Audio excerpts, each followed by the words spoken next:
Welcome to the Cult of Comics, the only show where the price of admission is the same as the price of submission. I'm your host, Tyler Brown. Today I'm joined by my usual criminals, cultists, and camp counselors, John Walsh and Josh Craven. How you guys doing?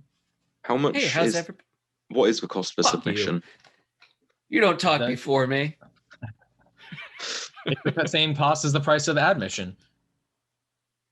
Okay, that's the question. Thank you. It's very easy. If you want to find out more, go to patreon.com and check out Cult of Comics podcast. In fact, I'm going to start doing a tier that's just like the beatings will continue until morale improves. Or there's going to be a tier called Drink the Kool-Aid. Yes. I got to think, you know what? And that's when they become a member of the podcast? Obviously. That's when it's going to be like, hey, come on to the show. You can come on here and do something we need to have like a tier where they tell us what to read for a week. That is a tier we actually have. I have put down there before. It is you tell us what we're going to read, what we're going to talk about. You can come on the show and talk about it. I mean, people get involved with it. Patreon has really stepped up their game. I went onto the website to just make some small adjustments, and then I come on and they're like, by the way, do you want to make some clothing? And I'm like, yes, I would love to make some clothing. Let's do it. I just have to figure out what image I want to put on everything. But I mean, we're going to have stickers. We got mugs. We've got hoodies, we've got portraits. I mean, we really have like a supply of stuff that we can start doing now for people who are like fans of the show. And to those of us who are subscribers, I mean, you guys have the opportunity at this point right now. And by the way, even just listening to us on Spotify, Breaker, all of that locations, that is still supporting us. Patreon is just another way that you can do that for us. So check it out. Check out patreon.com. Check out Cult of Comics podcast.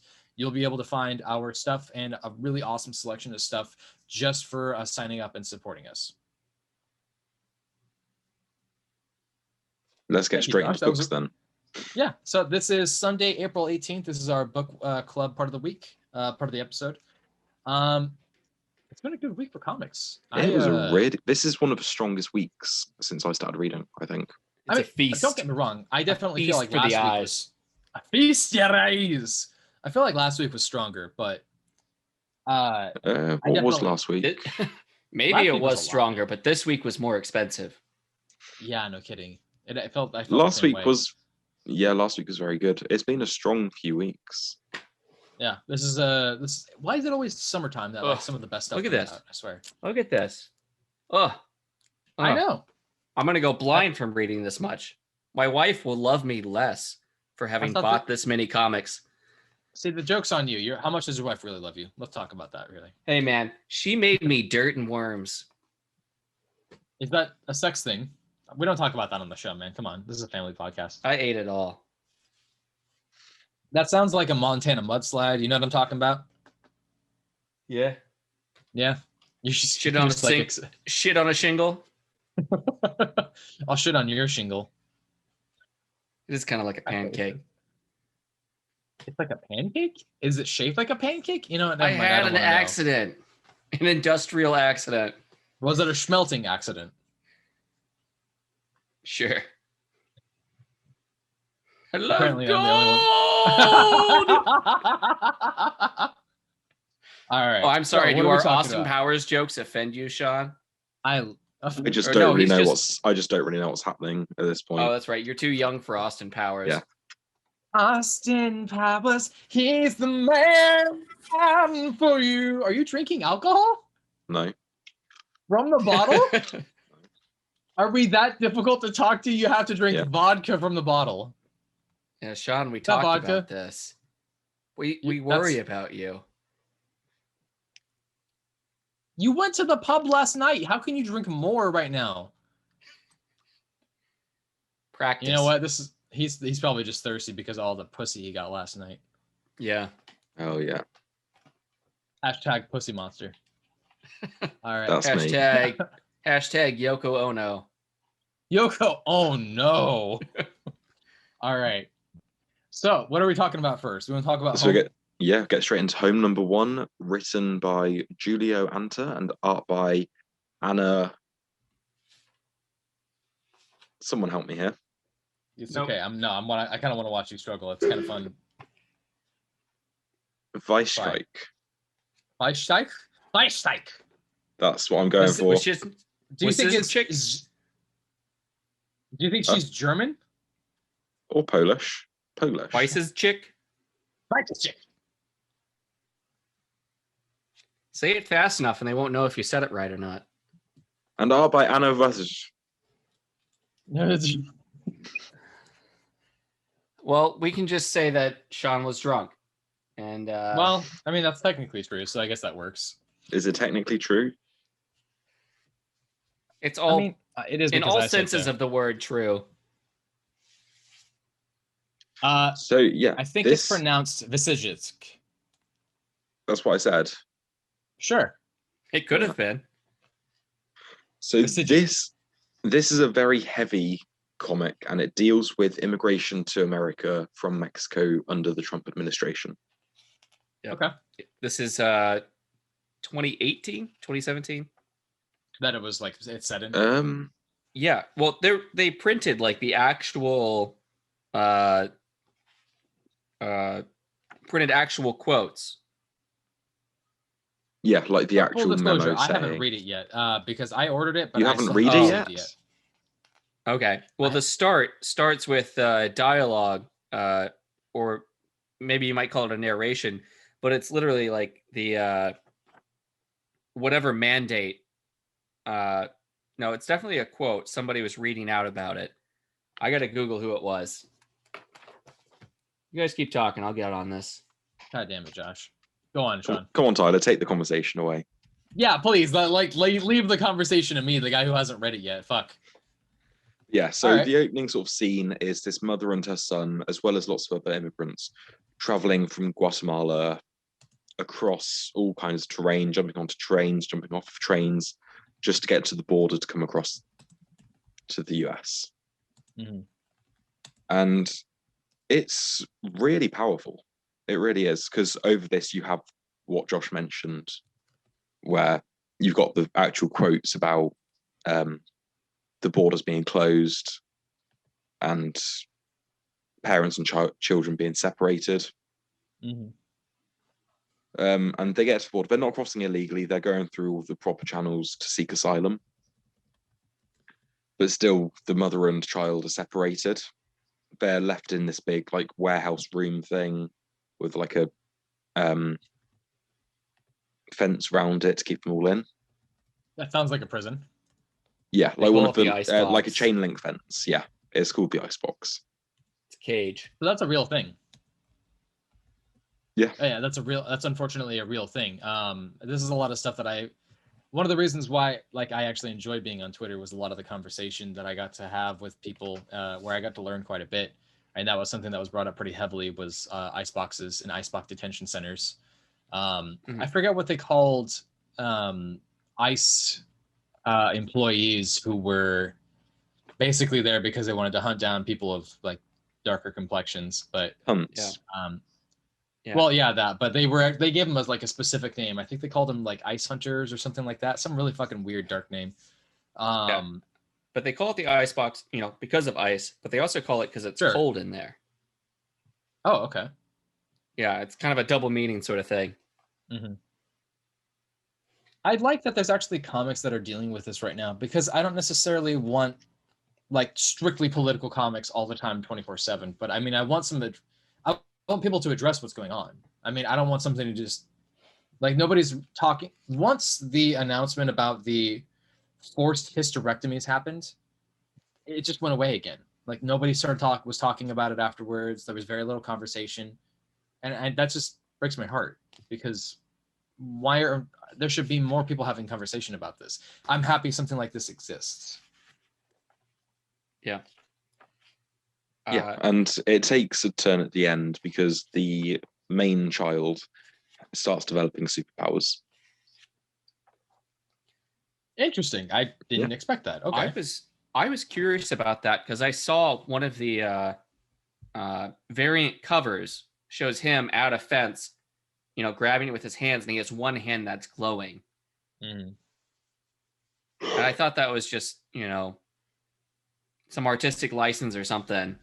I didn't expect it to be like, oh, that's him manifesting his powers. Right. You were thinking that it was like a metaphor or something that was just like meant to convey a message rather than the actual content. Yeah. Do you think it's like a Pan's Labyrinth scenario where maybe it could be happening, or like this is just a way for the child to be coping with the trauma around him? No, it's It's definitely happening. real. There's a Okay. letter in the back from Julio Anto talking about wanting to create a Latinx superhero.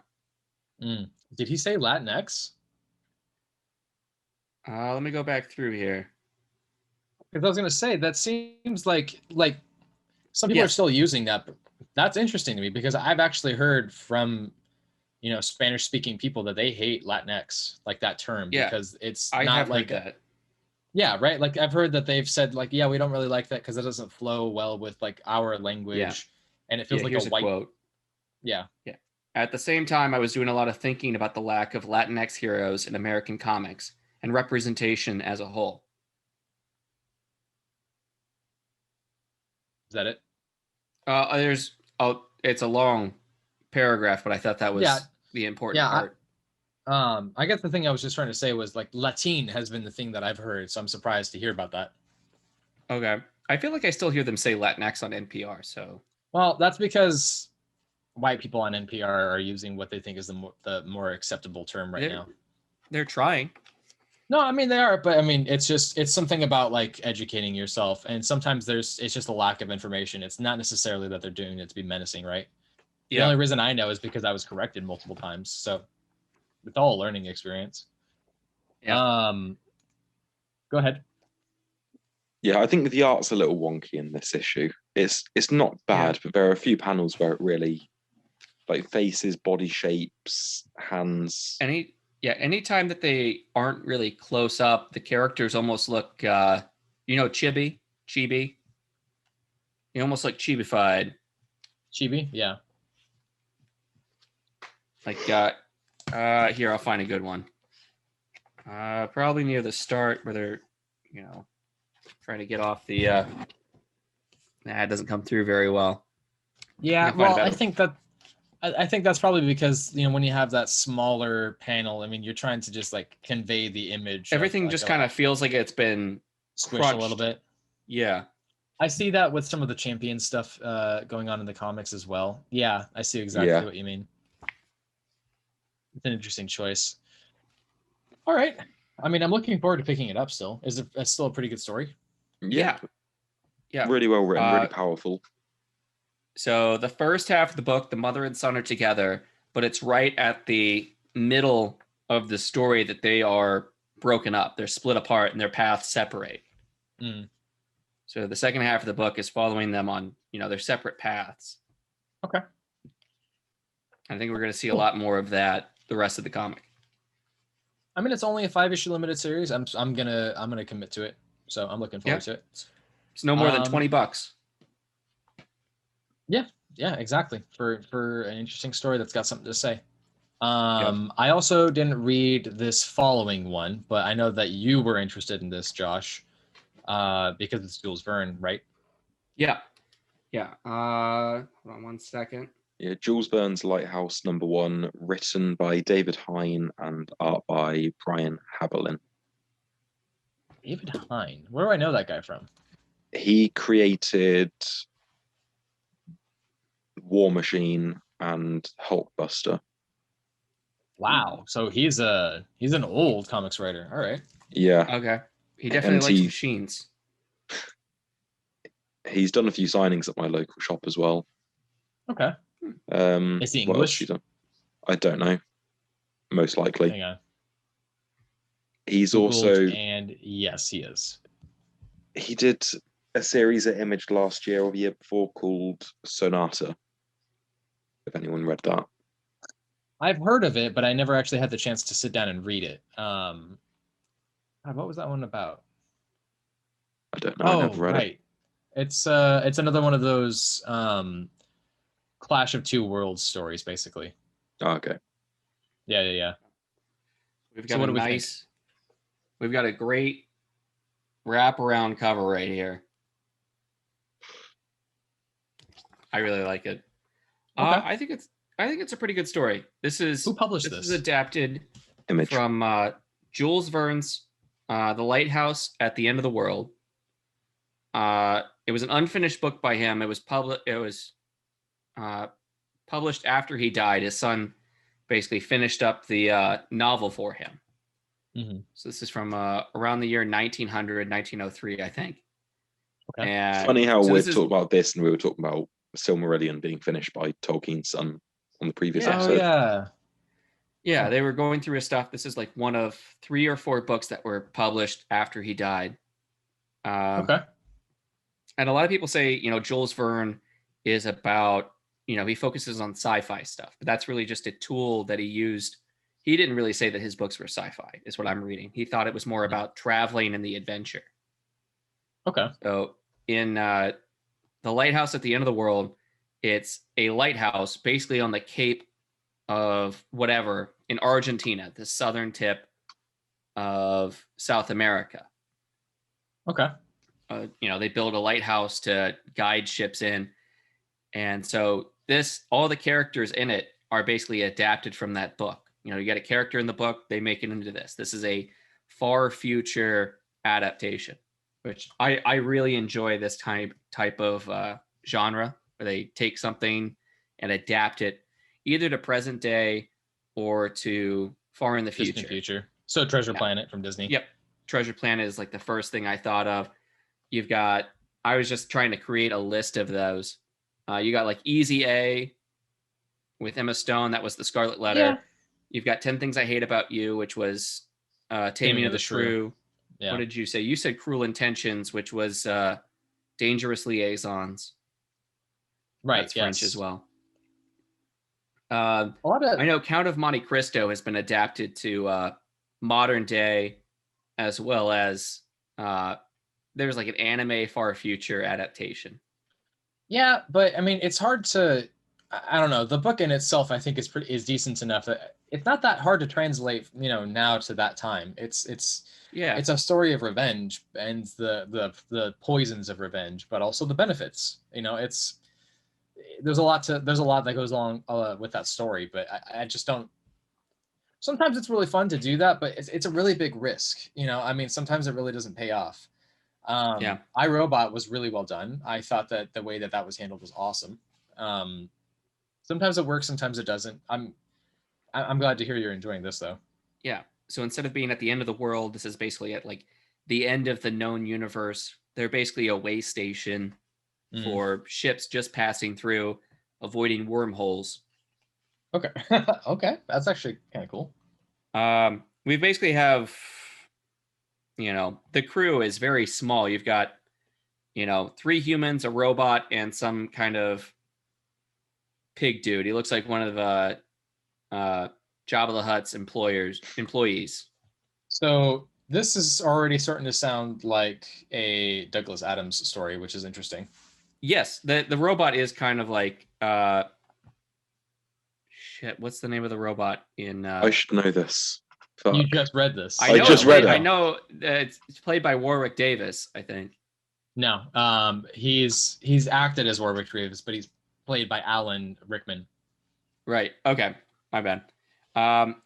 Well, you were half right. We've kind of gender bent quite a few of the characters. The main character, it was just a bunch of guys, I think, in the Lighthouse, but the main character is female. I think one of the characters is like gender fluid because character's name is Felipe, but it looks slightly feminine. They always refer to Felipe as they. What do you feel about Sean? Have you read this too? I started reading it, but I really couldn't get into the art, and I really found you it. You were into it. It's just 3D models to the extreme. How do you feel about it, Josh? It sounds like you have some interesting things you wanted to point out about the book before you said anything. I like it. They definitely put a lot of threads out there for mysteries that need to be taken care of or looked into. Well, let me put it this way.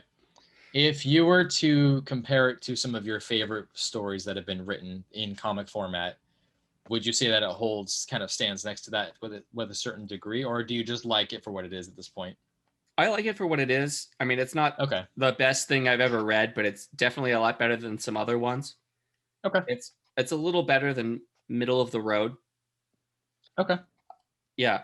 I mean, it Does it starts make out you with feel like motivated to read it, or?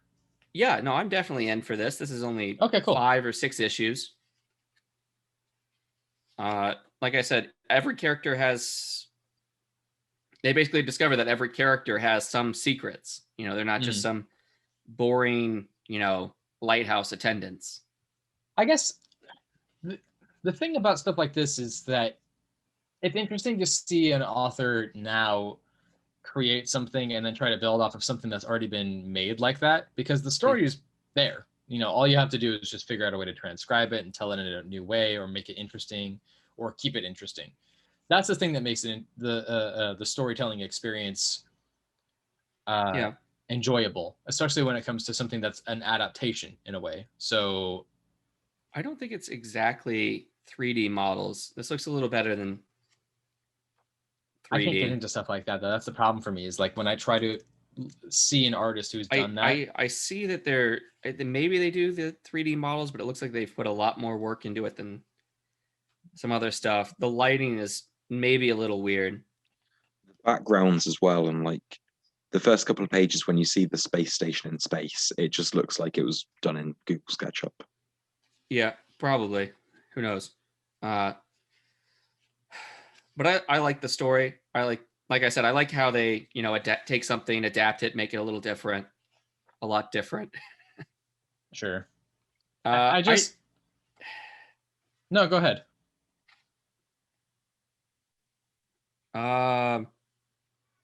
The description for the next issue just sounds weird.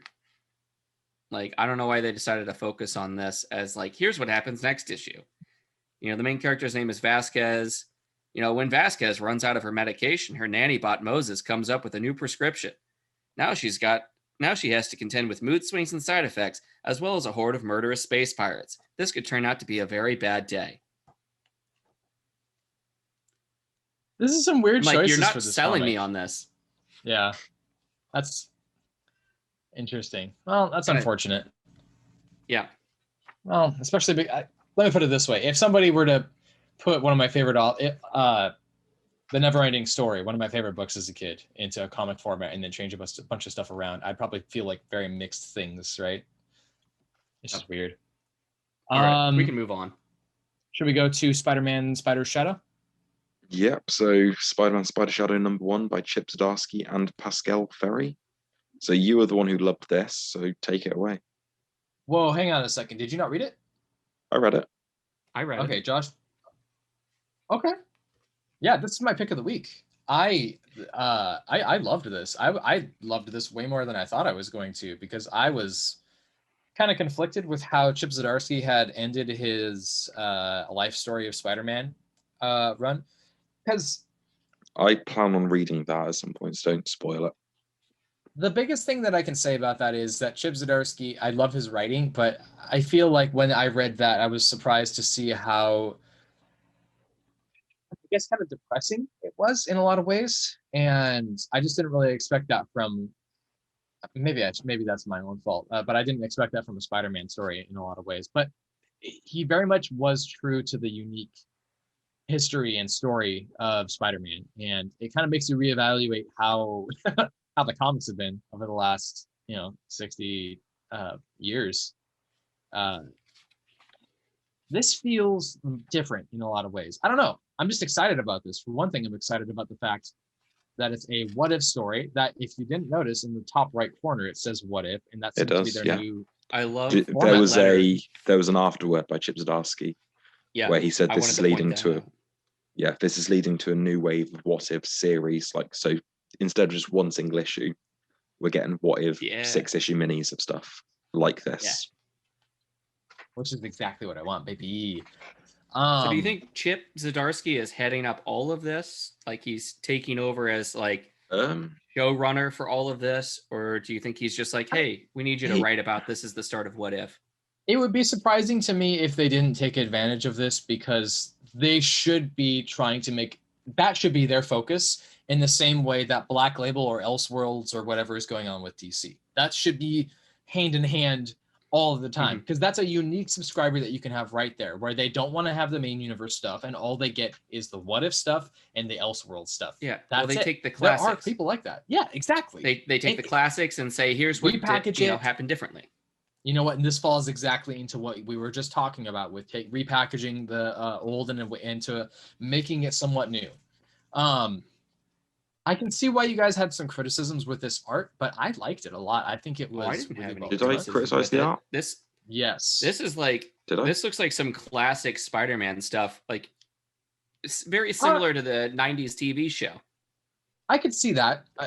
For me, this was something that felt really Chip Zdarsky-esque. I don't know really what that means, I guess, but when I pictured Chip Zdarsky's artwork and how it's been colored, especially, I think this fits really well with that. I think that this makes me want Chip Zdarsky to write a whole series of Spider-Man again. And I felt that way before. And I keep feeling this way every time I read his stuff. I'm very excited to see him do 20, 30, 40 issues of Spider-Man, whenever that may be. Chip, I will fucking find you. You write those goddamn Spider-Man stories. Yeah, I've just looked back and I didn't criticize the art, so. Yeah, you did. You absolutely did. You said that. Look back. Now that you mention it, I think there's two different artists going on here, or the art style kind of changes. Like, we got Mary Jane with, these kind of shadows going on, and then later on, Peter and Aunt May are talking, and like the type of shadows and coloring has just really changed. Mm-hmm. I really enjoy it. I also really like this design for Peter Parker Venom, like the kind of at the start eyes and at the end where he has like the multiple different eyes and it looks more Spider-esque and he looks just like way more swole. Yeah, he definitely upgraded right there. Yeah, I also dig that this is coming. I know like where this is fitting in the Spider-Man storyline, and that's pretty much it said during this. Yeah, at what point is the split supposed to happen? Like, where are we diverging at?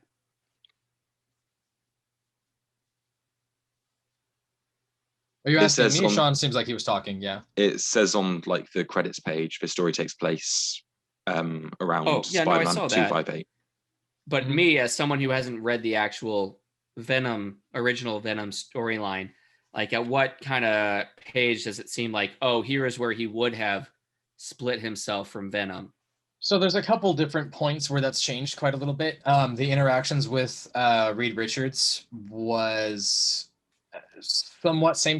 The big difference is how the Venom symbiote is reacting to Peter Parker, and little things go wrong, like when he's thinking about going and visiting the Fantastic Four, kind of like the same way that when he was shooting his webs and they stopped when he thought about it. But when he went and was told that it was a Venom symbiote, that it was something that's alive, he was way more like, what do you mean it's alive? Oh my God. And then he starts bouncing around, trying to rip it off of him, but it gets tighter. This is a lot more like, I'm open to this being a part of me now. Like, that was a big part of the switch. The nightmares are also different. There was never any nightmare sequences like this. There was sleepless nights. There was a lot of tension. There's a famous cover of him being torn between the two suits that you see pretty regularly around. I think it's 290 maybe. I don't know. But it's just interesting to see too, because this is, let's see if I can remember here. The Hobgoblin story arc was really interesting to see, and it did parallel into the black suit. But I don't remember Kingsley being the guy who was Hobgoblin. I thought that was Ned Leeds still. That's the thing I'm trying to remember. I could have swore it was Ned Leeds originally. I don't know. You're the spider guy here. Right before one of the nightmares that Peter is having, right before Mary Jane wakes him up, is this supposed to be Ghost Rider? I mean, it's a flaming skull. I can see why you would think that. No, it's supposed to just be like a representation of death, I believe. Okay. Yeah, that's how I took it. You know what? I'm wrong. The first one was Roderick Kingsley in 238, which is funny because I actually have that issue. Ned Leeds is like the second or third one, something like that. So there you go. Bob's your uncle. Yeah, no, I'm really looking forward to the rest of the series. It's 4 issues right now, but I really hope that this expands into 5 or 6 issues because of popular demand. That would be cool. What did you guys think? Yeah, I really liked it. I don't read a lot of Spider-Man despite liking the character. But yeah, it's nice to have a story like this where it's like, it is like you said with the Black Label stuff, it's just a little out of continuity story that's easily accessible. Right. Like, which is what Marvel, like, that's DC's strength. They have like all these little mini series that they're not necessarily out of continuity, but they're also not in continuity. Yeah. But yet with Marvel, it's like, oh, this, like, come read Dan Slott's 10-year run on Spider-Man. And it's kind of like, but I don't want to read like a long run on Spider-Man. I want like a single self-contained story. Especially if you're new. Huh? Especially if you're new. Yeah. And it just, it gives writers more freedom as well, not being tied by continuity. Yeah, absolutely. I think that there's a lot of people who don't really know about the accessibility of trades either.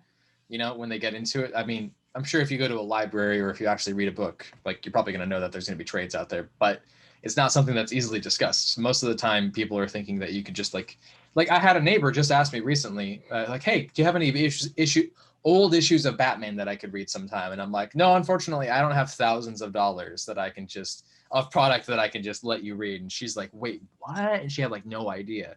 The normies have no concept of like how expensive this stuff can get. Accessibility is just not there. That just reminds me, I had a whole short box full of Deadpool stuff that I let a friend borrow, and I never got that back. Ooh, that sucks. I hate that shit. Yeah. Should hit him up. Ooh, my Deadpool back. Yeah. So I wanted to note, the only exposure I have to the original Venom storyline is the cartoon from the 90s and Spider-Man 3, Sam Raimi film. I never read the comic. Why did Peter not dance in this? I meant and tell people he's going to put dirt in there, right? But yeah, this was totally accessible. I love the what ifs and the Elseworld stuff because it feels like there's actual stakes here. People can die. Oh yeah, yeah, immensely. So you have no idea what's going to happen next. Yep. I mean, spoiler alert. You can break all sorts of rules. Spoiler alert, a big thing happens in this book. Aunt May dies because of the Hobgoblin, which was fucking brutal. And it was off screen. She's going to come back on the last page of this 4-issue miniseries. I know, right? Yeah. I'm here to talk to you about the It was me, Peter. It was me. I drew Lola Bunny without big boobs to make you less horny, to make you run less fast. I'm never going to get over that one. I really want to do a quick praise on this because I think that there's a point of tone and pacing and allowing characters to be framed in a certain way in this book that carries that horror movie feel to it. When you feel and read the Venom symbiote talking to him, and he does not he acknowledges it once and then just accepts it immediately over. You can feel the fact that it's taking over his mind. You can feel the fact that there is pressure, there's a distance, there's a tension in between, like the amount of darkness that's coming over him. And it feels like a horror movie experience. And I think that Zdarsky has done a phenomenal job of doing that. I was very surprised to see him write it like this because don't get me wrong, Stillwater is fantastic, but I just definitely don't have that tone in there that I found in this, which is interesting. Huh. You see what I'm saying? Like, yeah, I get you. Stillwater has tension. It has characters that could die at any second if they're not in the town. It has high stakes when it comes to what could happen next with the sheriff. But with this, I read the panels, and I feel it. Stillwater, I didn't really get that. I had in the first issue. No one's getting startled. Yeah. In Stillwater. That's exactly what I mean. So I think that was a big reason why I chose this to be my pick of the week. Is it clicked in me, and I just was like, that's how I know. I feel it right there. Halfway through it, I was like, this is it for me. This is my pick of the week. I did not expect it to be. I expected the Batman detective comic to be the one for me, which I still enjoyed. Okay. Yeah. Yeah, Shall we well, I move on? guess that takes me and Josh on to Thor and Loki Double Trouble, number 2 by Mariko Tamaki and Gurihiru. Are you guys still enjoying this? Still, but it's only Decent 2 issues in. enough. Yeah. Oh. This had the same problems as the first issue, which is it's aimed at kids. Yep. I mean, is that a problem? No, I can't really fault There- it because, like, I'm Yeah. not its target market. Right. Like, it's well written, it's fun, but yeah, it is a kid's book Thor and Loki Why are are a you bit guys reading it? one-dimensional. because the art is incredible by Gurihiru. I mean, there's no denying that, but it's like, I like you the give me- things that, how things are, get resolved, the ideas they come up with to deal with the situations they're in. It's fun. But the dialogue is a little lacking.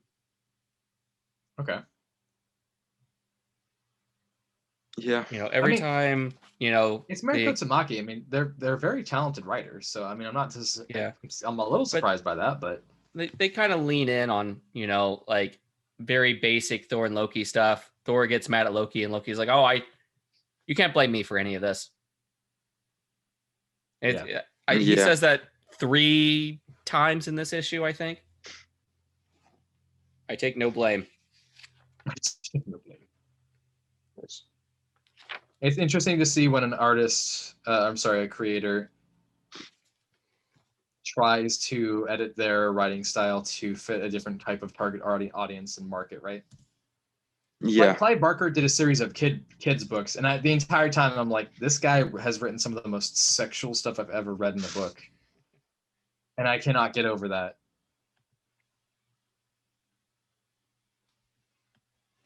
Yeah, I don't think there's really a lot we can say about it. Like, it's a light-hearted, fun story that does just feel like your typical Saturday morning cartoon. Oh, that's okay. I mean, Yeah. that's all you have to say about it. Yeah. All right. Let's see. The solution to blowing a horn and summoning a dragon is to blow the horn louder and summon a bigger dragon. Of course. Because how else would you resolve it? I don't know. But that gets resolved halfway through, and then, the story kind of changes pace. They really focused on this ice cream shop that got destroyed.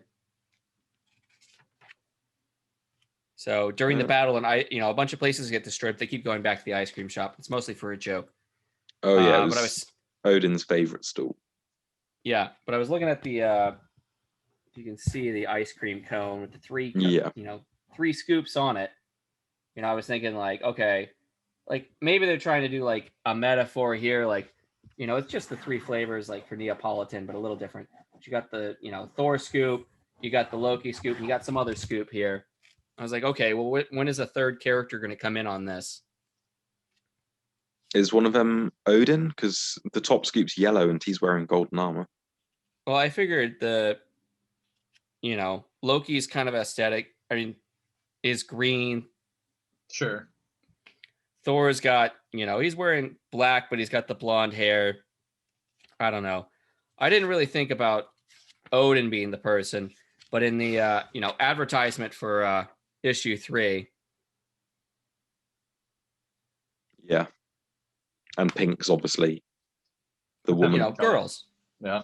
Girls are pink. How progressive. Yeah. I know, right? All Bet right. you thought I was going to say like Beta Ray Bill. He likes Pink. Josh, did you read Tom Taylor's Detective, Batman the Detective? No. Oh, shame. This was a good issue. I know. This is very good. I didn't like the art.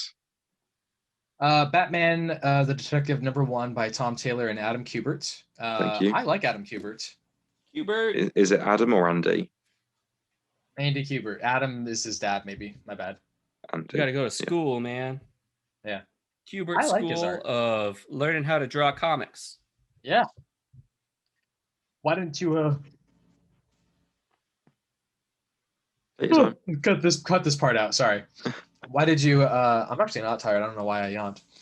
Why didn't you like the art? I'm just not a fan of Kubert in general. You never have been. Never have been.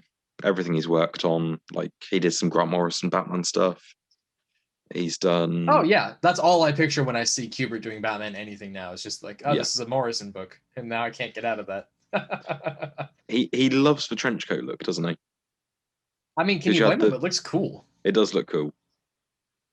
But yeah, I'm not a fan of his. Like, it's not bad. It's just not for me. It's a little blocky and a little. Sure. Yeah. Do you remember issue 666 of Batman when Damian in the future was wearing the trench coat? Yeah. That's what I was kind of picturing here. Don't get me wrong. This is a really cool outfit. I like what Tom Taylor's doing with this.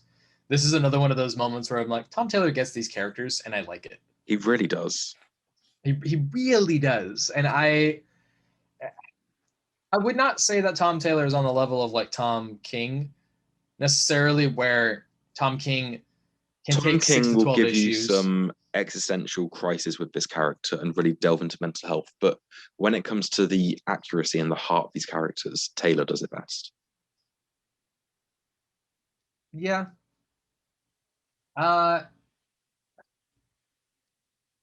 It's not even just like about the mental health thing too. I think that it's also that King really likes prose. I mean, look at how many times he quotes Shakespeare or some random fucking like philosophical book that I've heard of, but I've never taken the time to read because I'm a basic. Tom Taylor is more like, I know what a comic book is. I know how to have fun with it. I know what my limitations are, but I know how to push enough of that boundary to give you something that you didn't really necessarily expect. Like, I didn't fucking expect Batman to fight a ghost. That was awesome. The gentleman ghost is just like mutated. That and the gloves that he got from Constantine. Oh my god, come on. I love that. It was so funny. I did a Chris Evans like hold myself laugh when I read that. But yeah, I love the bit in the hospital where it was like, did you impress the hell out of her? I don't know what you're talking about. Oh, come on. It's like, I punched a ghost in front of her. That sequence alone, you have to just say, Tom, if I see him, I'm just going to give him money out of my hand. Just be like, just take it. I don't care. I just love you. You're great. I like you. You're fantastic. Thank you for that. Like, I don't know if that's going to be weird, but I can't. I just want to, you know what it is? It's like that sequence in South Park when Token is hanging out with Tyler Perry and is constantly just giving him money for every single joke that is made. That's what I want to do for Tom Taylor. Is I just want to hand him money out of my pocket. Just be like, thank you. I can see what you mean about Adam Kubert or Andy Kubert, but I think that Kubert has some strengths when it comes to short stories like this, right? Because this isn't necessarily like, and correct me if I'm wrong here, this is the same guy who worked on Dan Slott's short run too, right? Dan Slott's run on what? After, yeah, I was right. Renew Your Vows, that's what it was. The difference is that there was a different colorist on that, and I think that's why it stood out a little bit different. The colorists that they hire for the Batman stuff and inks, I think, was this Danny Mickey? That was definitely Danny Mickey. Danny Mickey is a fantastic inker. Kubert did the inks himself. Really? That's interesting. Okay, though that probably has something to do with it then. Danny Mickey, what did he do? I know he did something that I read this week. Anyways, the point I'm trying to get across is that, like, when you look at the two different art styles, like, there is a noticeable difference, which is weird because it's the same dude. If you look at the line work that's done in Renew Your Vows, it feels a little bit more modern, like Art Nouveau, I guess. Whereas with Kubert in this now, it feels more black heavy. The lips are more straight and narrow. The bottom lip has a lot more chiseled nature to it, especially when you're looking at night when she's falling out of the plane. Look at the way that the facial hair is drawn onto Batman. It's not the same thing. I'm going to give you a example of cover, and I'll show you what I mean. I just sent it to the group chat. This is the issue number 4 cover. Look at Boomerang's beard. Look at how the arms are done. It's not done by this. It's a completely different inking style. I feel like when there's a little bit more smoothness to Kubert's art style, it's more pleasant, and that kind of sucks to say because he was the inker on this. So like, what does that say? I don't know. That was a long-winded rant. Sorry. Are we sure this is the same Kubert? That's Adam Kubert who did the cover you sent. This is Andy Kubert who did the Batman book. They're different people. That was his dad then. Which one is Junior Sure, and which one is... have like, yeah, Papa? Junior. Junior. You can have more than one son. I have 2. Oh, I'm wrong. They're brothers. Adam and Andy are brothers. No. That's funny. Which one's the golden child? Andy is the one who does Batman regularly, and he was the one who also did the Grant Morrison one. So this is the same guy. Adam is the one who's done Spider-Man and Wolverine. Yeah. Adam One of them does... took doing DC. Wolverine right now. One of them took Marvel. Dude, and this whole time I've been telling people the wrong fucking thing. I didn't know these two were 2 separate dudes this whole time. I'm a terrible comic fan. I'm canceled. They're Cancel me so now. prolific. Well, because That they have reminds such me, similar styles. my dad They don't have My similar dad- styles at all. My dad lived next Fuck door to you. a guy who had the same name as him, and they were both in the military. Oh Their yeah, you told files me got about that. combined, Yeah. and they became like a super soldier. Decades of experience. And they're like, "How did you do this? You had this much time." Oh man. You were here doing this, and at the same time you And were over the time here you're over doing there? that. How? They're like, "You must have been fucking amazing." They're just so incredibly impressed. You were They the just never greatest say anything. pencil pusher ever. I love it. Well, you heard it here first, live on air, guys. I am just a fucking idiot when it comes to creators, apparently. God damn. Fucking end me now. End my suffering. What is it? Acknowledging the problem is the first step. You know what? I need to go fucking off myself. You know, this works that we're in a cult. If you guys want to join me, please. Fuck. All right. Well, I guess we should move on now because that's fucking embarrassing. All right, Okay, go ahead. well, that takes us on to Rorschach number 7 by Tom King and Jorge Fornes. Now, when we started speaking about the last issue, I was like, did anyone else get the feeling that Frank Miller's Rorschach? And then we open this. First thing you see. Bald head, modern Frank Miller, wearing a Rorschach mask. There he is. But it should be clarified that this does not like clarify that this is like he's the new Rorschach now and he's gone out into the world making new changes. For all we know, he could just be, I'm Frank Miller and I'm going to be Rorschach at home. You know, Yeah. For all we know. But Every artist Yes. dresses up as the right? as Like their how many favorite other artists are superhero. going to do this, right? Like also Andy and Adam I- dress up as Batman and Robin. I have got two fun facts about this issue. okay. So this seance, we see Frank Miller, Otto Binder, and the others go to, actually happened. No. Yeah. What are you talking about? Tell me. The seance actually happened back in like the 70s. No. Frank Miller went to a seance with other comic artists. No. Is Otto Binder so a real weird. person, or is he supposed to be a stand-in for some other artist?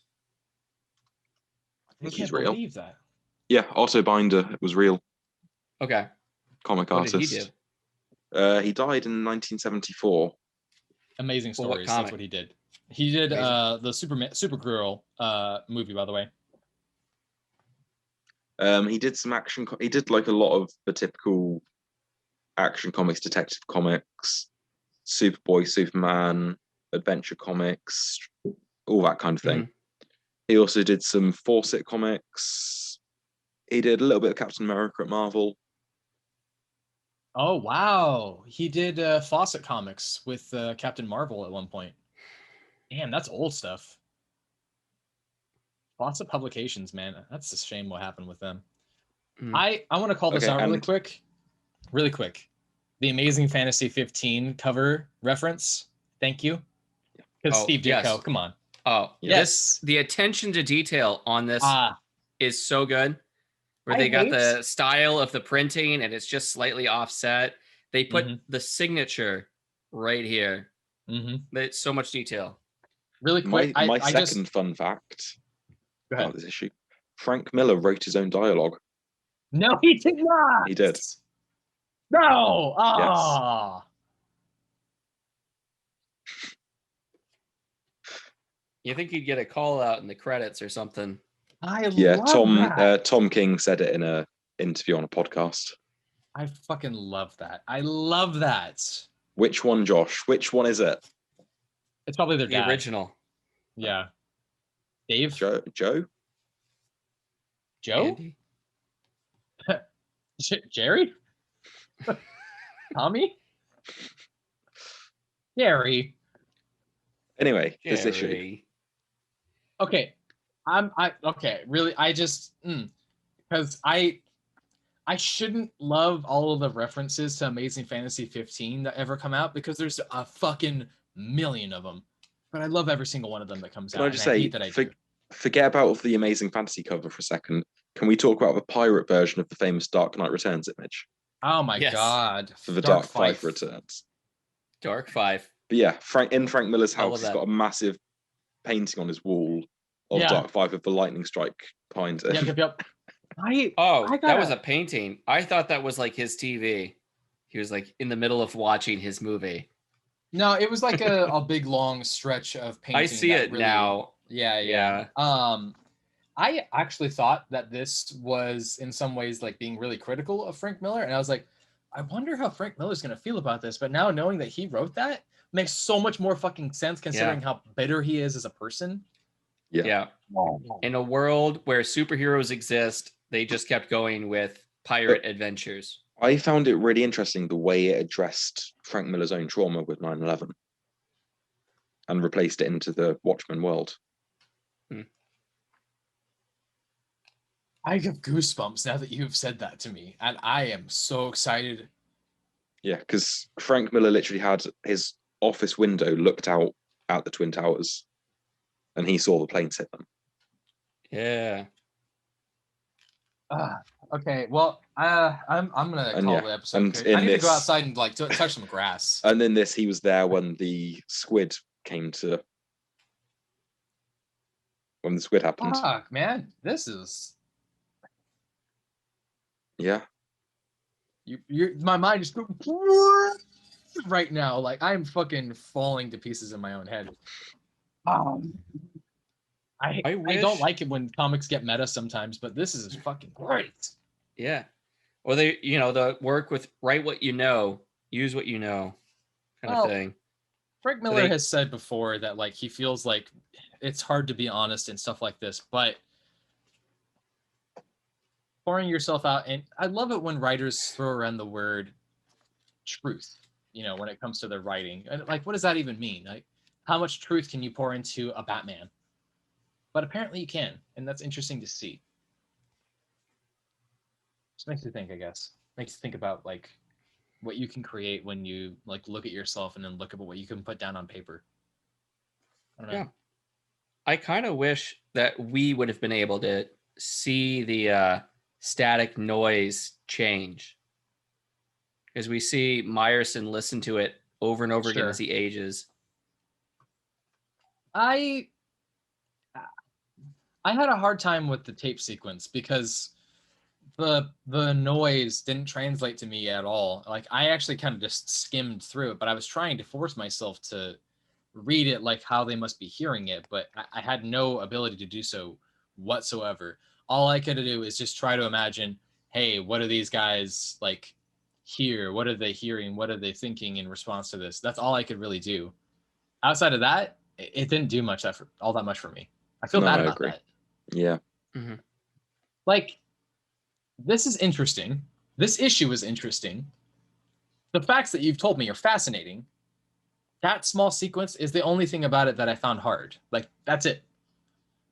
This is still one of the It'll be more interesting to see how this translates into the bigger picture. Yeah. Because we're more than halfway now, and I 5 still don't issues know what left. the story's doing. We've still got the I know, tease from the first issue with Walter Kovac's fingerprints being found. Yeah. Like, I still don't know what the end game is here and what we're working towards. I mean, I don't know. I'm surprised at how well this is like moved on, because this very much could have been just another one of those, like we're gonna make money off of the Watchmen stuff. But this is a story that is its own thing, and I want people to talk about this way down the road, years from now. I want people to come back and be like, I really want to read that, and I'm gonna be like, oh my god, you have to fucking read it. Yeah. Because I feel that way right now, and I love that. In fact, this issue has now overtaken my love of Strange Adventures. Strange Adventures, I feel, spins its wheels a lot. It does, but it does it in a way that is captivating. You know what I mean? Yeah. Yeah, no, I agree. They've done Strange Adventure call-outs in here before when Yeah, they have. Yeah. I like the cover. The covers for this whole series have been great. Yeah. It's got Fornes down here.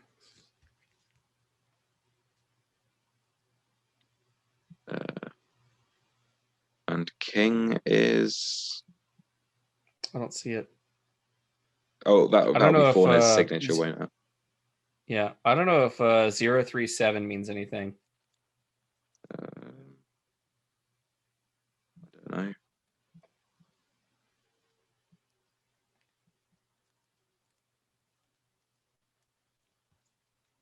Yeah, the covers on this whole series have been great. I just realized they're Frank Miller's eyes on the cover. Are they really? Yeah. Okay. Interesting. Well, it looks like them. I think, yeah, I'm pretty sure. Yeah. Yeah.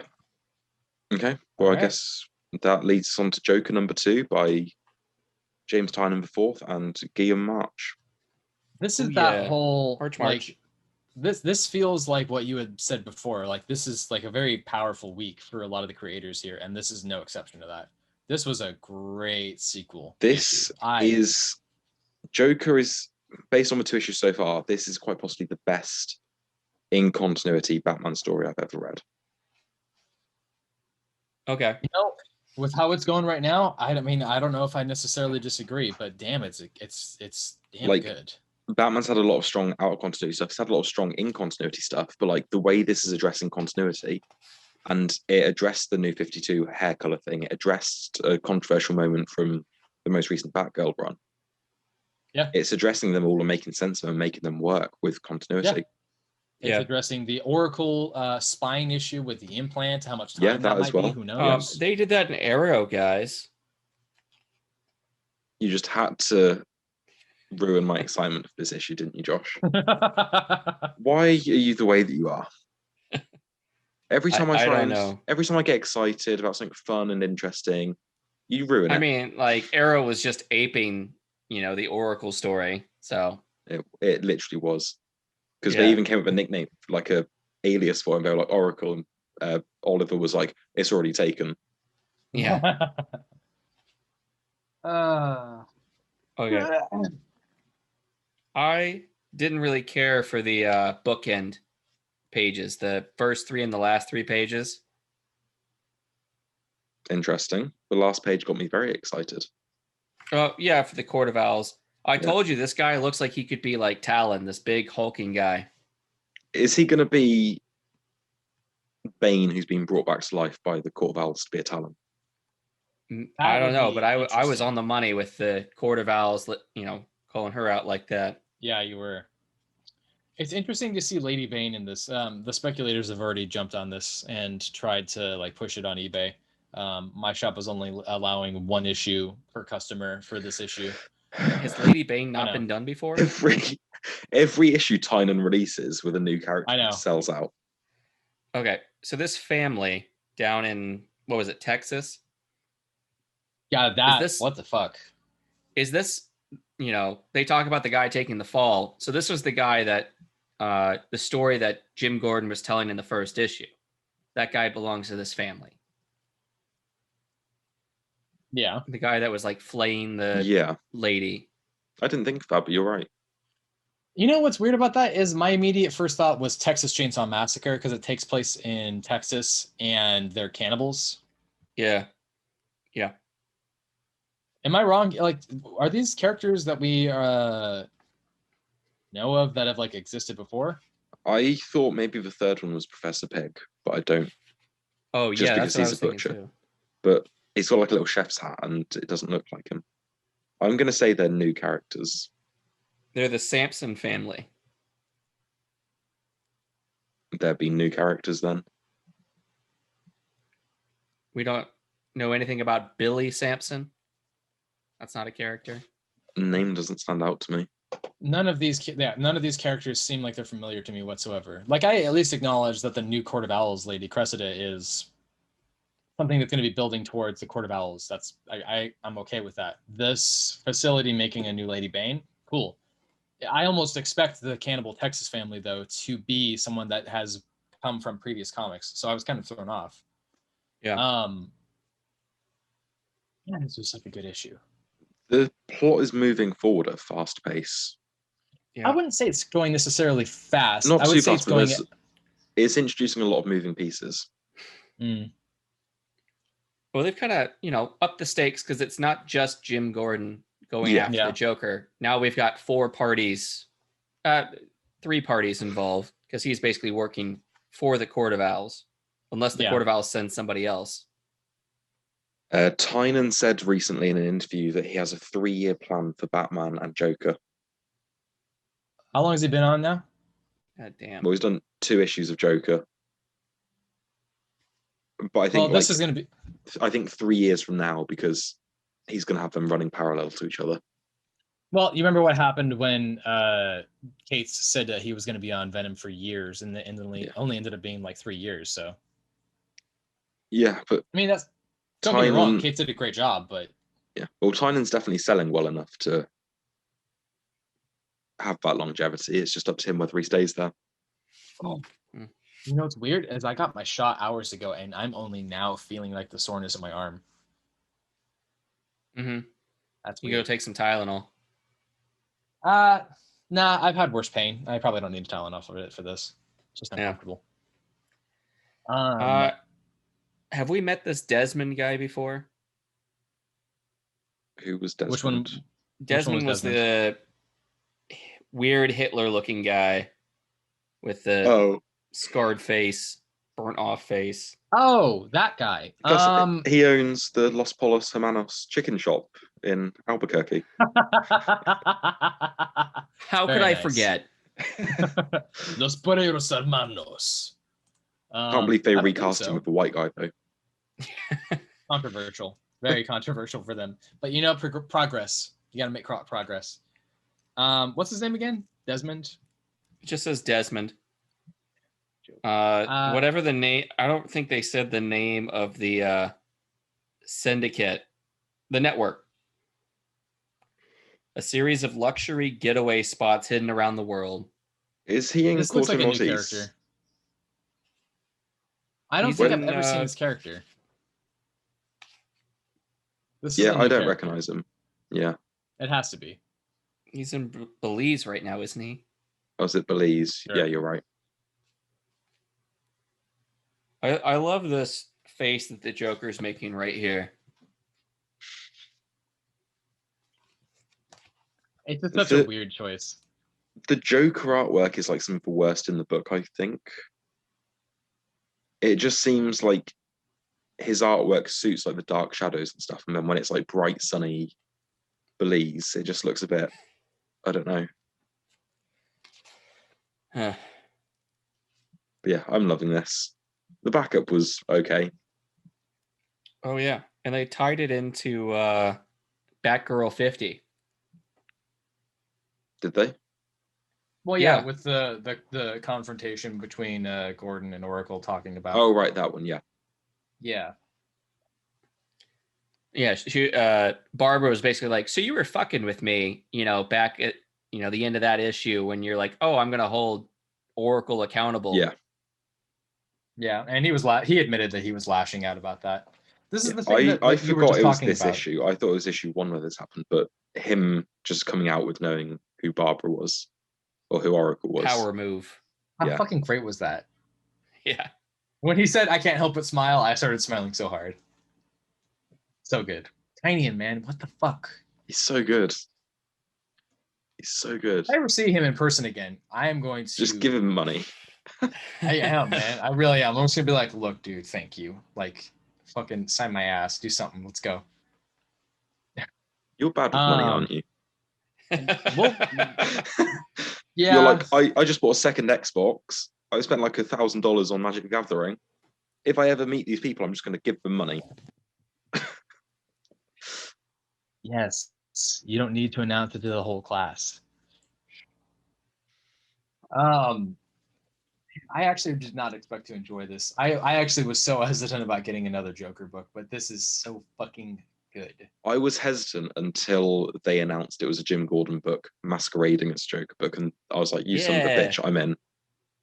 You son of a bitch, I'm in. And the narration works so well. So good. Like so good. There's so many people who try to do Frank Miller's narration style and just fail. And this is not trying to do Frank Miller's narration style, and it's just doing its own thing and succeeding in doing so. Yeah. This is the voice definitely feels like Jim Gordon. Yeah. Absolutely. This is the best book Tynion's done at DC, I think. I agree. Like his writing's come a long way since he first came to DC. Right? Like, how did he progressed so hard so fast? It's so weird. Like Batman Eternal, Batman and Robin Eternal, they were both just I know. not great. Batman and Robin Eternal was still like fun. I enjoyed it. It was fun, but it wasn't good. I mean, to each their own. I disagree. It made weird retcons to Tim's parents. Well, that Tynion then immediately undid in his Detective Comics run. It was like, yeah, but I think that also has something to do with editorial more than anything. Yeah. We all acknowledge that Batman editorial seems to make some weird choices. I don't know. It's a whole fucking thing, I guess. I don't know. Shall we move on to Urban Legends? Yeah, Urban Legends number 2. We'll start off with a Red Hood story. Holy shit, this was good. I know, right? Like it was impactfully good. This is another one of those examples of Chip Zdarsky being a great writer. This had one of the best Batman scenes I've seen in comics in it. Which part? The bit where he like took down the van and dropped smoke grenade. Yes, same. I felt the exact same way. I was like, why don't they do that way more often? I actually was hyped, he was but I was a also force mad. of nature in that scene. I'm gonna send Josh screenshots in a bit. God, the part where he's just like, I'm darkness, and I'm just like, yes, give it to me. That's what I want in my Batman all the time. And it made me realize that exact complaint that I have, which is that there's so much cool shit that you could do with these characters, and there's so much stuff that's just like in the culture sphere and the mindset of the public, where there's like, yeah, I acknowledge that this is what that character does. Like, how many times do we actually get to see Bruce Wayne in comic books anymore? Barely at all, and it baffles me. Meanwhile, very rarely do you get incidences like this, and when it happens, you're just like, yeah, this is so good. That's awesome. And I don't get hyped about stuff like that in comics very often, but I was like, yeah, get it, son.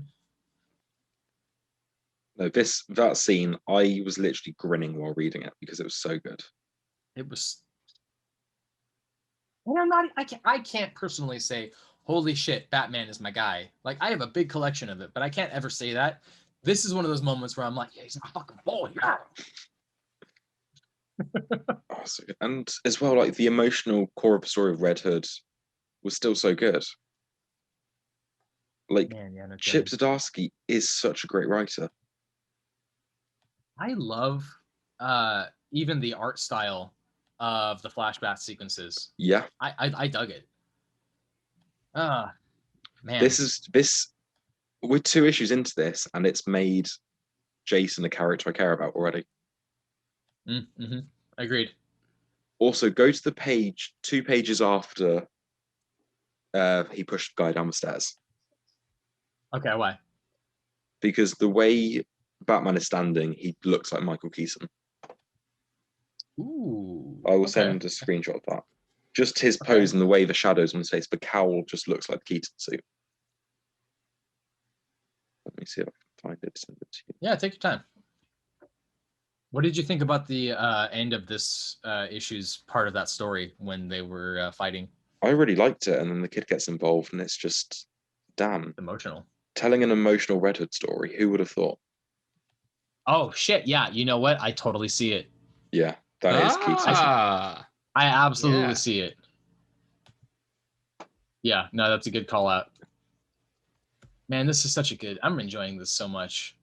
I'm even enjoying the backup stories. Well, I guess they're not necessarily backup stories. They're part of the... They're shorter, though. Well, not all of them. The Matthew Rosenberg Grifter one is actually going to be the full 5 issues. Okay. Yeah. I went back and read the Outsiders story from the first issue, and then this one as well, and it's fun. It's not this the is another best. one of those examples where I actually disagree. I think that it's okay. I don't think it's the worst thing I've ever read. I don't even think it's that fun though. I also went back and read the Future State Outsiders stuff the same writer did, and that was significantly better. Really? Yeah, I think it might just be because I think the Outsiders story was only like 10 pages, 11 pages. Let's see. See, it's frustrating for me because I feel like it was 10 pages. So I feel like maybe because his Aquaman Future State stuff was really, really good. You've mentioned that a couple Outsiders times now. Future State stuff was I enjoyed it. And then this just seems like a significant step down. And I'm wondering if it is just like the 10-page format. It's not just a 10-page format. It's 3 issues only. So it's only 30 pages total that he's getting to tell this very minor story. Which... Because it was a 20-page story in Future State Outsiders. Yeah, and that was 2 issues. So, I mean, if this is a continuation about what's going on with that... Yeah. I don't know. No. The following story I really liked. I thought the art style was fun. I thought the story was cute. I mean, didn't get around to Grifter. Grifter, I'm actually very surprised at how much I'm enjoying Matt Rosenberg write Grifter like this. I knew Rosenberg was good with telling stories with characters that were all kind of pathetic or stupid. But I don't know. I don't really care about the character Grifter, but I like how he's writing the character to the point where I find it interesting. Yeah. You know, there's a lot of points where it's just Grifter being stupid, like trying to pretend to know Batman's identity just to give him a moment's hesitancy to have just the slightest upper hand, even if it's only for a split second. That just seems like this really backhanded thing that character would do. And I think that's awesome that Rosenberg can do that. I also really like the dialogue. Fair enough. Like, you don't have to necessarily enjoy the art. Yeah. I enjoy the art, but I think that it's fitting well with this is what I'm trying to say. Yeah, that's a valid thing. Yeah. I'm happy that you made me hop on Urban Legends, so that's all I got to say about it. Yeah, I'm happy I made myself hop on. Yeah. I only checked out because of Zdarsky. See, like, I'm not even that dedicated to Zdarsky, but, you know, after this week, I think I have to be. Yeah, he's shot up in my favorite writers within the space of like a few months. And like, fuck you for being so goddamn talented. Yeah. Like, you know what? Zdarsky is the guy who I want to find and hunt down, and I don't want to give him money. I want to kidnap him and then bleed him dry like my own personal blood boy so I can get some of that sweet, sweet talent out of him. It'll taste like maple syrup, though, because he's Canadian. That'll be fine. Actually, I'll put it on my waffles. You don't need to kidnap him. It'd be really polite. He'd just get in your car and be like, oh, we're going to boot. The first issue of Urban Legends, there was a point that I actually took a picture of because there was a moment where his Canadian was showing. And one of the characters was like, Daddy, we're going for fairy floss. And I'm like, nobody in America calls it fairy floss at all. It's very much a European and Canadian thing. Nobody else calls it that. I wanted to send that and put it on his Twitter, but I completely fucking forgot. And you got banned from Twitter. That too. That's another thing. Okay, well, that takes us on to Wonder Woman 771 by Michael Conrad, Becky Cloonan, and Travis Moore. Josh, what did you think? It was all right. Strong praise there. Yeah. There's some good parts, but it was just kind of a meh issue. Yeah, I really like the art, but there's something I can't quite place my finger on that I'm not enjoying. Is it the story?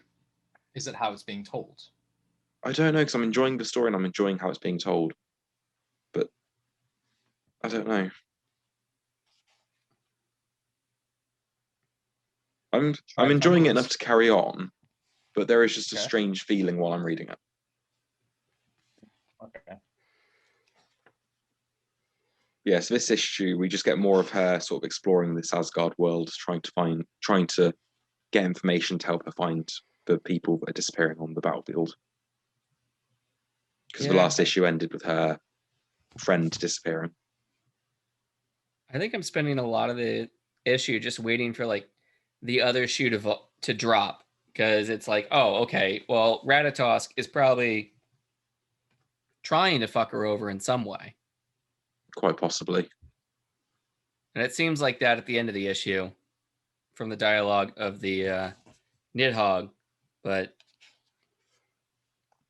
yeah, I don't know. Odin. I really just want to find out what's going on. Why was Odin just hanging upside down with a spear in him? That's a reference to what Odin. It's a reference to Odin's story. Okay. You gotta hang from the tree of Yggdrasil for, I think it's supposed to be like 9 days and 9 nights with the spear in your chest. He's just some old wily dude hanging upside down with a spear in his chest. And he talks to... We all have our kinks. Yeah. And he talks to Wonder Woman, and Wonder Woman's like, I don't understand what's going on. Here's all the things. And he's like, you figured it out. Bye. I feel like, and I kind of discovered this with Southern Cross, I really like Becky Cloonan's art, but I'm not that big a fan of her storytelling style. I just don't, I don't even know if it's necessarily a style. I just don't think that I've ever read anything from her that I was like, man, I really like this, which I hate to say, but it's just how I feel. I'm still going to keep reading for now. Yeah. I'll just have to wait and see how it goes. It's still better than... the series is still better than it was before they took over.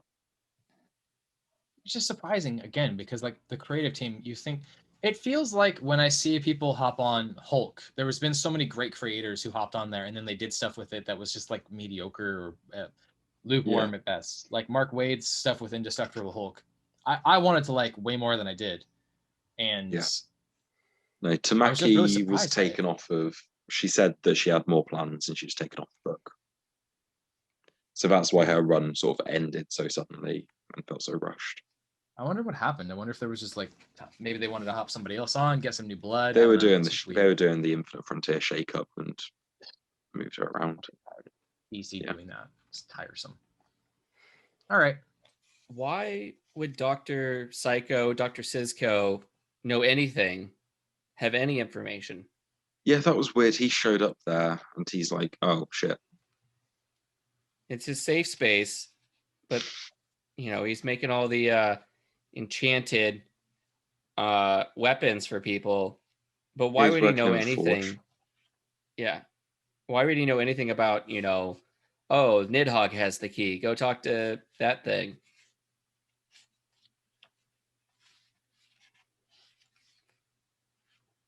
I don't know. It is a little strange. Mm-hmm. Anyway, let's move on to the highlight of the week. One of many. So we've got Superman 30 by Philip Kennedy Johnson and Scott Godlewski. And Josh read the previous 2 issues as well. Let's talk about how today is a great day to talk about this. Hey, because today is Superman's birthday. 83. 83 years young. On this day, 83 years ago, in 1938, the very first superhero was introduced to the world in Action Comics #1. And since then, Superman has continued to have some ups and downs and highlights, but Superman set the stage for what superheroes would be. He would be the moral compass. Think about it. Hercules was the first superhero. Well, I mean, if you want to go even further back than that, you could argue that it was really Jesus. No, because Jesus actually came later. Oh, look at me! I know years. Numbers. Oh, I know. Ooh, you know years, yeah.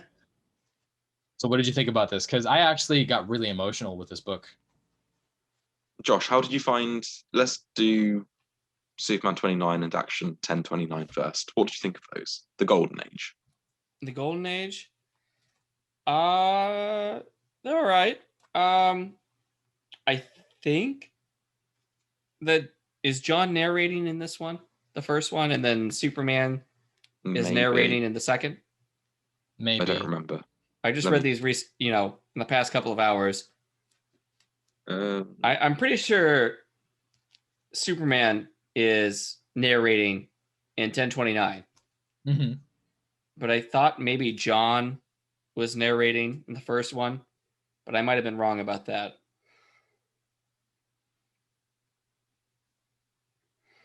Okay, why do you ask? Just curious. I mean, it makes it more, parallel, like, passing off from one person to the other. They're both reflecting in the same way on the same subject. I can't tell who's narrating, and the fact that the text box is green as well was a little weird.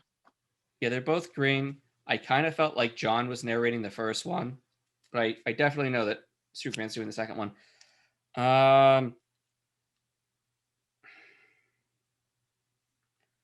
There's always a portal for some reason with John Kent. Because his Infinite Frontier story was a portal as well, wasn't it? Well, because it was leading into this, but I think that you're talking about the fact that he fell down a portal with Jor-El, right? Yeah. Okay. Yeah, it was an entirely different creature that he helped rescue in issue 0. That was still another portal thing. Well, actually, what had happened with that is he flew into the monster, which was basically the absence of time and space converging in on itself, which allowed for transportation of time. God, I sound like a nerd. Yeah. And that's what had happened. Yeah. I'm not a big fan of Hester's art style. No, it was a little strange. I don't mind it. It's all right. Just not my thing. What did you think about issue 30 then? Issue 30, I guess the adventure of the two of them starts in this, but issue 30 seems separate from those two issues. I know it's the start of a new story arc. I definitely like the reflecting of, like, writing a letter to your son and, just kind of watching him and reflecting on his past and your past. Dude, I'm not even a dad, and that got me really emotional. It really did. Yeah. Like, I was reading it and I was like, God, I'm really not going to cry at a comic right now, but just give me a second. Yeah. And then we see this alien civilization where, family ties basically mean nothing to them. Yeah. And, like, contrast to what's going on with Clark and John. Well, this is another one of those things that Kennedy Johnson seems to have a lot of attention for that I think some other authors kind of skim over, like the translator. Bendis had Superman have some knowledge of some languages, only a few here and there, but he was able to still, like, do some communication here and there. But this was one of those where there was a reason why they can communicate with them. There was a reason why there was some history here. And it's not very often that I find Superman stories fascinating. I find this absolutely fascinating. And what's more is, like, there's a warmth to Superman that I think is captured here. And I really didn't expect that from Johnson. Yeah, I love the scene at the beginning where him, Lois, and John are playing mini golf. I actually was reflecting on my own childhood because of that. That was so well done. that's something that was missing from Bendis's run, which was them being a family. I mean, I can see why you think that way, but I think that you're missing that there is a lot of moments where there is a lot of humanity with them. I think of anything. I'm not disagreeing with that, but like that beginning felt very slice of life, which was what a lot of Tomasi's run was. And okay, yeah, I to can see this, it made me nostalgic for that. And like I understand Bendis did something different, and this isn't me trying to. I feel like you need to go back and check out 1 and 2 because I feel like those did have some really big familial bond moments. Like there is a lot of moments that feels very human. My personal favorite thing that, and I've said this before, is the relationship between Lois and Clark in Bendis' Superman run. I felt like that was the most that I was like, man, I hope anybody can be in a relationship like that where they're just enthralled with each other. They're opposites in certain ways, but they're absolutely in love with each other down to the most lustful but passionate parts of themselves. And I think that that's awesome. This felt like that family moment where it was like they all really clearly love each other. They're trying really hard to ignore the fact that they've lost all that time with John and they're trying to get it back. I just really love this, man. It's so good.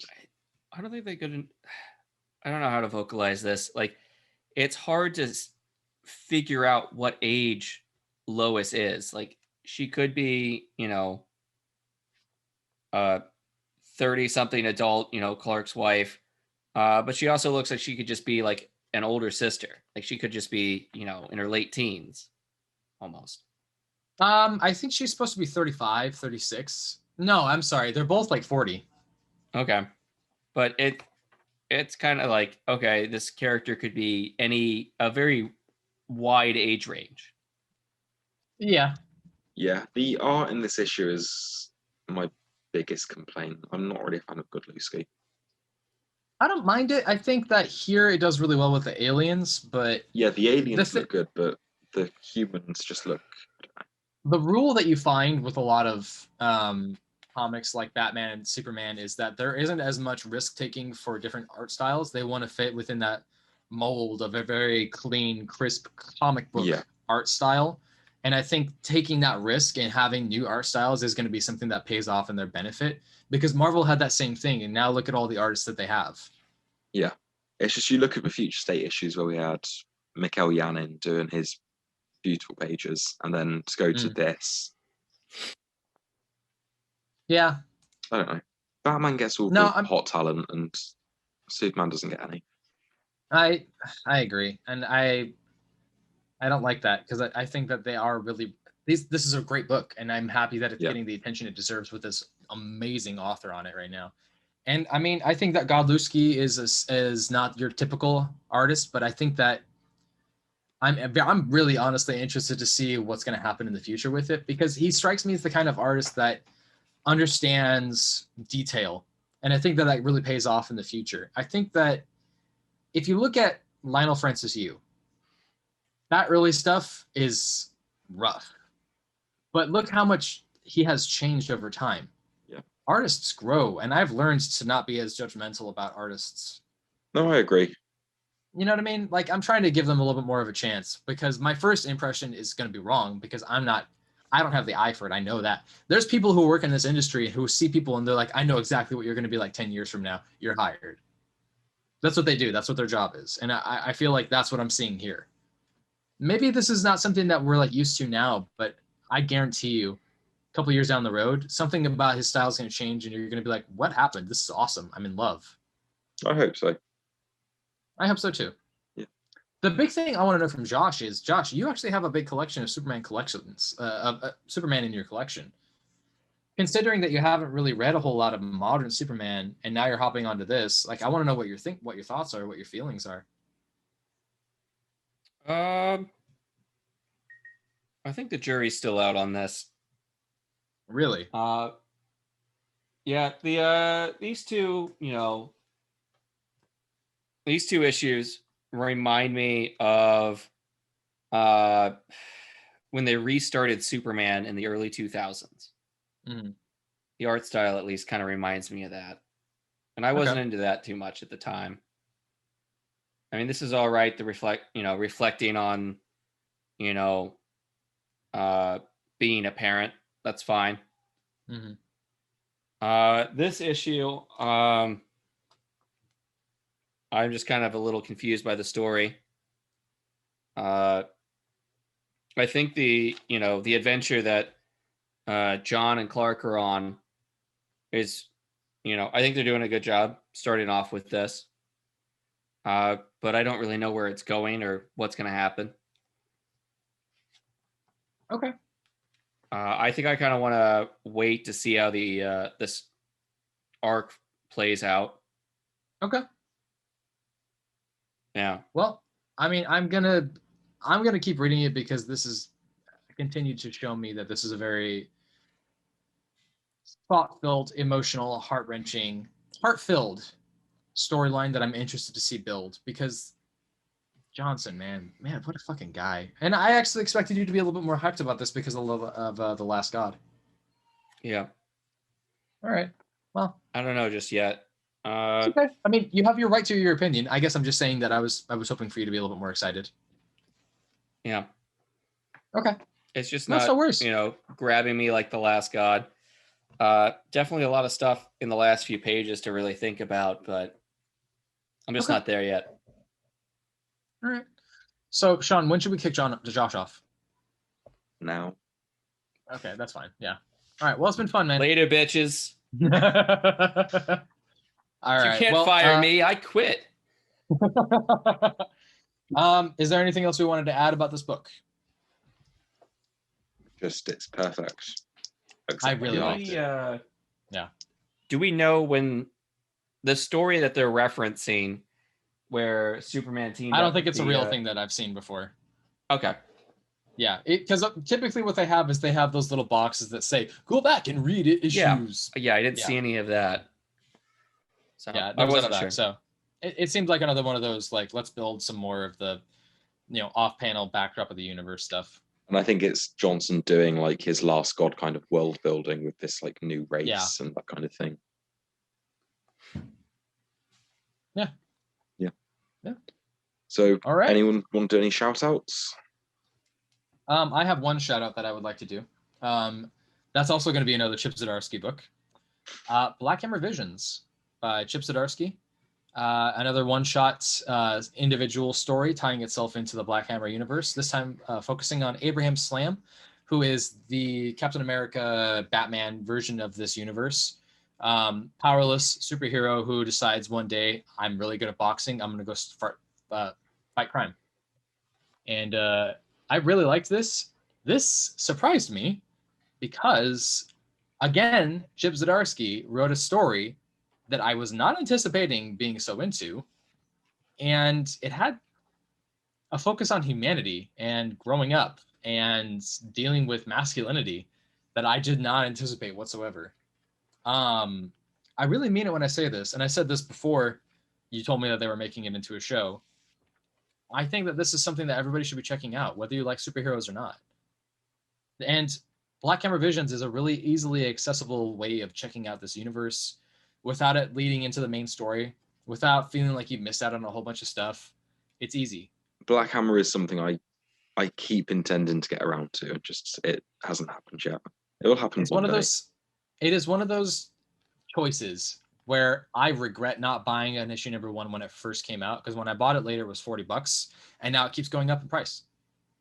But it is a great storyline. Jeff Lemire. I mean, what can you say about Jeff Lemire that hasn't already been said? That's just not singing his praises. I'm very satisfied with this universe. I recommend it. And I think that's all I'm going to say.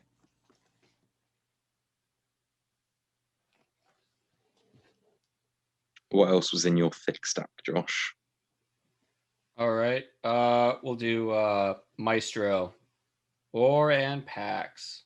I'm not going to lie. I kind of dig that you're so into Maestro, man. Yeah. I mean, I love Future Imperfect. That was one of the first trade paperbacks that I read back in the 90s.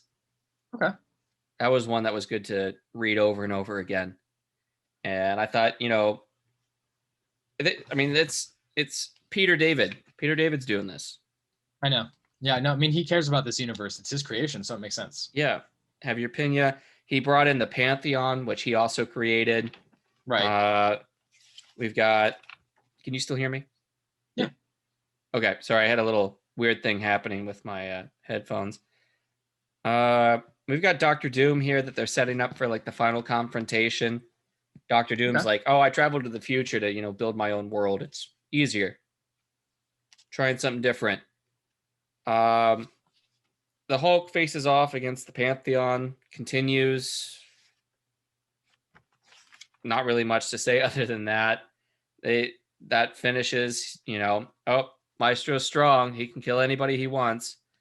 He talks them into, killing a bunch of other people before he kills them. Oh, they say, we're going to take you down. We're going to bury you under rubble. Because that works. We can, if encasing him in, what is it?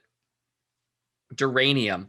They're just pouring molten duranium on him. Looks like water. They're like, we're going to put him encased in this, and that'll be the end of it. Mm. Also, he looks kind of like Alan Moore. Yeah, he totally does. Dude, you just reminded me. I requested I submitted a commission request for an art piece that I have gotten approval for, but I have not gotten the chance to pay. And it's a fight between Grant Morrison and Alan Moore as wizards, like shooting lightning and shit at each other. And I want it, man. Yeah, that's I'm incredible. gonna contact him after this. Yeah, I like that they're doing the backup stories. Okay. These are better than the ones that DC is doing, or at least I care about these ones. I don't really care. It adds to the current story. The ones that DC is putting out, it's like, I don't know, training wheels for somebody else. Like, it doesn't add to the current story. It's just kind of, here's a little thing. I don't know. So that's Maestro. One more to go. I don't know if they're going to do another series after this or if that'll be the end of it. It's been 2 5-issue series. I've got 2 more, unless somebody else wants to jump in with something. I'll jump in with yet another Chip Zdarsky book from this week. He had a lot out this week. It's Chip Zdarsky week. Daredevil 29. It continues the story amazingly. This is one of the best books out at the minute. And yeah, cool. Tyler, I recommend you catch up. Well, Who's the bad guy? I have the trades, so I just need to get caught up on the last trade, I think, and then I'm on. Yeah, Daredevil gets poisoned in this and gets surrounded by thugs, and he uses his Daredevil magic to get out of it. And yeah, it's really, really good. Okay. There's a lot of like subplot happening in the background. There's a lot of moving pieces. Oh, and there's a fight scene in the rain similar to the one from the TV show. Okay. Didn't they do that in the Ben Affleck movie too? Yeah, it seems to be a common thing.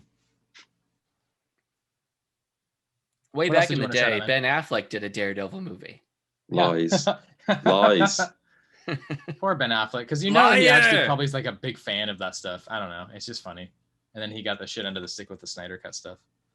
Yeah, he was good. He's always loved comic books. I mean, they talk. I mean, he plays a comic book artist in Jay and Silent Bob Strike Back. Yeah, exactly. Well, he and Kevin Smith are friends. Like they grew up well, I don't know if they grew up together, but they definitely are friends about comic books and everything. Yeah. Well, at least since Mallrats. Mm-hmm. All right. Okay, what else is on your list, Josh? All right, let's do Birthright. Is it still not over? Almost. It'll be over, and then it won't be, because we'll have that coda in the Skybound X. Yeah. So this is issue 48 of 50. We're almost there. This one's about brotherhood. Chasing down and trying to eliminate all the magic users that are abusing magic that are left in this world, because we've cut off the world of magic.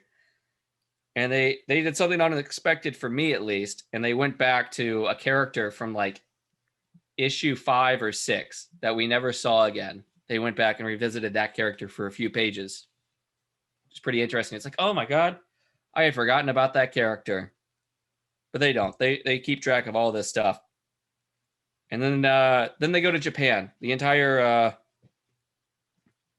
issue is set in Japan, and there are tons of Ultra Mega and Ultraman references in here. Yeah, Looking I at see it. it. And that also looks like an old school kind of style, like Anguirus Godzilla kind of combination. I dig that. Yeah. So they awaken a beast, and they have a giant kaiju fight. Magic kaijus. Yeah, at least sorry, I should have said it's written by Josh Williamson, creator writer. Andrea Bresson is the creator artist. They do a whole kaiju fight, and the brothers kind of reflect on what's going on. They've kind of lost their parents. They've been cut off from their parents. And maybe they'll get their parents back. Let's see, what else is there? There's an advertisement for, Ultra Mega in the back here. So like I said, all of the folks at Skybound just seem to be big fans of Ultra Mega. I guess I'm not that surprised by it because, you look at some of the creators in Skybound and it seems like it just fits, right? Not necessarily that. Well, I don't think it's a coincidence that they decided to do a kaiju-esque fight for this issue, right? When, Ultra Mega has been coming out for 2 months now. Yeah.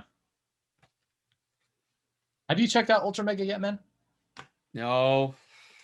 I bought it at my shop the other day, but I haven't got around to reading it yet. It's a lot of fun. It's very strange. Yeah. I saw one page on Reddit and I was like, this looks cool. I want to read it. Mm-hmm. Yeah. I've got one more if you guys don't have anything else. No, that was it for me this week. All right. This one is Carmen, issue 2. I can't really show you any pages in here because the lady that died naked, and she's just flying around. I'm going to say they're in like Sao Paulo. But the first 10-ish pages are almost dialogue free. Some great art. But we see that, not everyone that dies. We got the lady that's acting like the Grim Reaper. Not everybody that dies has the same experience that this lady's having. This guy basically gets... he dies on an airplane, goes through a ball of light, and basically just falls out of the sky into a ravine where every other dead person is just kind of flying towards something. Some people are clothed, but there is an absurd amount of people that apparently died naked. Just a whole army. It's all the people that slip in the shower, drop the soap, Apparently. and get anal raped to death. Good Lord, man. Good God, man. I hate you. How are we doing on time? We're good. We're at 1:43. 1 hour 43? Mm-hmm. Okay. And then we get a bunch do of you dialogue. remember when you said 45 minutes, Tyler? Yeah, I do. We can do all this in 45 minutes. 1 hour 43. 1 hour later. We get, a whole bunch of dialogue here where our main character is basically like, woe is me. And the Green Reaper is just like, suck it. Get over yourself kind of thing. And that's about it for that issue. I'll keep reading it, but I thought issue 1 was better. I'm almost finished issue 1 now, so I might. Yeah, we'll see if I'm caught up for issue 3. Okay. Yeah, that was sorry, I meant to say this is written and the story and art are by Guillem March. So okay. He did Joker. He did the art for Joker. It's a different art style that he does for this. But he's got his cycles in sync, because he's got Carmen and Joker coming out on the same week. Okay. How many books did Chip Zdarsky have this week? 4? 3 or 4, yeah. Urban We've got more Legends, that we haven't even. Daredevil, Black Hammer, and Hammer and Spider-Man, Black Hammer, Daredevil. Spider-Man as well. Then... Yeah. Yeah. All So, right. Let us move on to what's coming up next week. Okay, so next week we have a new X-Men book. We've got Way of X #1 by Cy Spurrier. He's a writer I've heard a lot of good things about, so I might check this out. Yeah, I'm gonna go check out the Constantine book that he did. So Yeah, that's on my whenever I get list. the I need chance to get to- around to it at some Yeah. point. How many issues was it? 18, something like that? 12. Oh, okay, cool. 12 and a one-shot. Okay. So it should be we easily also accessible. have The Many Deaths of Layla Star #1 from Ram V, who is a writer I've been enjoying, so I'll probably try and check this out. I Okay. must have Although missed it's already been, I think it's already sold out and is already getting a second printing. So Jeez, all right. Yeah. I mean, all right. We also have The Old Guard Tales Through Time #1 by Greg Rucka. Yeah. Yeah. Yeah. Very nice. Wow. You guys are very excited for that. We've I also got love Old Guard, man. Ultra Mega #2. Hell yeah. We've got Superman Red and Blue #2. Carnage Black, White and Blood #2. Haha #4. Haha. Another Philip Kennedy Johnson book, Alien #2. We've got Radiant Black #3, Mhm. Justice League #60, and Nightwing 79. All right. So strong week next week. I've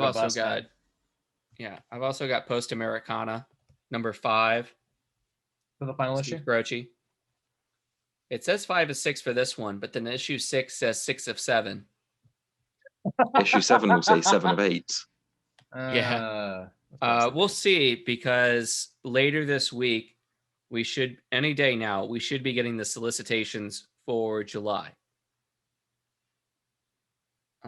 Anytime Monday, maybe not by until Thursday, but I think starting tomorrow, we'll start to get the solicitations and we'll see what's coming out in July. Okay. And tune in for that episode. Tune in for that episode.